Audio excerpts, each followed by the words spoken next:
A basket arrives at a trading post in the Congo. Inside are human hands, 23 of them, severed at the wrist. Some are small, children's hands. The Belgian officer counts them. He records the number in his ledger. These hands are proof that his soldiers didn't waste ammunition. Proof that the rubber quota was enforced. Proof that the punishment was delivered. This wasn't a war. This was business, and the man who ordered this system never set foot in Africa. His name was Leopold II, King of Belgium, and he owned an entire country as his private property. Not a colony, not a territory. His personal possession. One man owned 1 million square miles and 11 million people, and he turned it into hell. Leopold was a boring old man in a boring small country. Belgium had no empire, no overseas glory, no slice of the cake, while Britain and France carved up the world. So he decided to take one himself. At the Berlin Conference in 1885, European powers gathered to divide Africa. Leopold played the philanthropist. He promised to bring civilization, Christianity, progress. He called it the Congo Free State, a humanitarian mission to end the Arab slave trade. The world believed him. America recognized his claim. Britain supported it. He convinced everyone he was a saint. He was lying. Rubber, that's what he wanted. The Industrial Revolution needed rubber for tires, hoses, machinery. Wild rubber grew in the Congo jungle,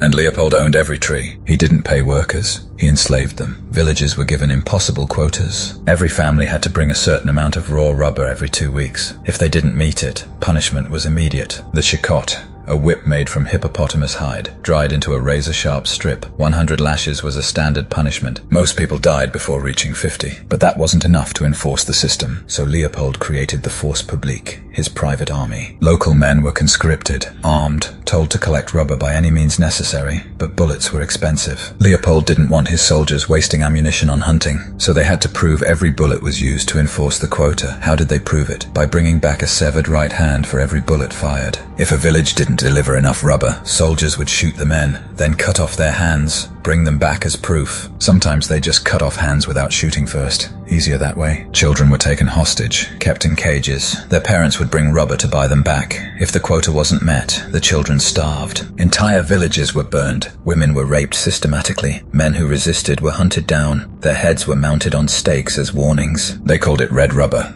because every kilogram was paid for in blood. If you think you know the worst monsters in history, you're wrong. Subscribe to Tyrant Tales right now, because the darkest stories are the ones they don't teach in school. When Leopold took control in 1885, the Congo had approximately 20 million people. By 1908, when international pressure forced him to give it up, half of them were dead. 10 million people, worked to death, starved, shot, mutilated. The Holocaust killed 6 million. World War I killed 17 million soldiers over 4 years. Leopold's Congo killed 10 million civilians over 23 years, and the world barely noticed, because he controlled the narrative. He hired journalists, paid off critics, blocked reporters from entering the Congo. But some witnesses escaped. Edmund Morel, a British shipping clerk, noticed something wrong. Ships going to the Congo were full of guns and ammunition. Ships coming back were full of rubber and ivory, but nothing was being paid to the Congolese. Missionaries smuggled out photographs, pictures of children with stumps where their hands used to be, men with chicotte scars covering their entire backs. Proof that Leopold's humanitarian mission was genocide. The Congo reform movement began.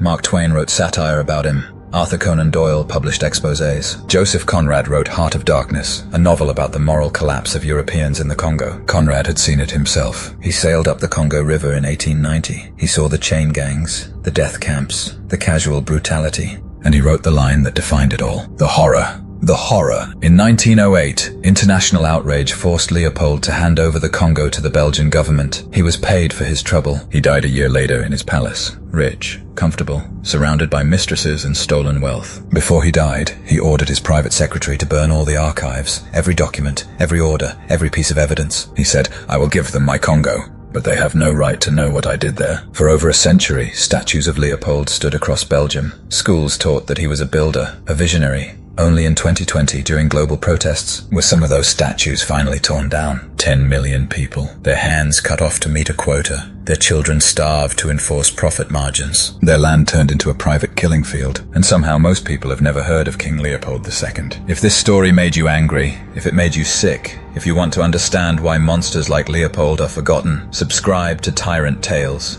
We dig up the history they tried to bury, because the truth doesn't disappear just because someone burned the evidence. This is Tyrant Tales, and we remember.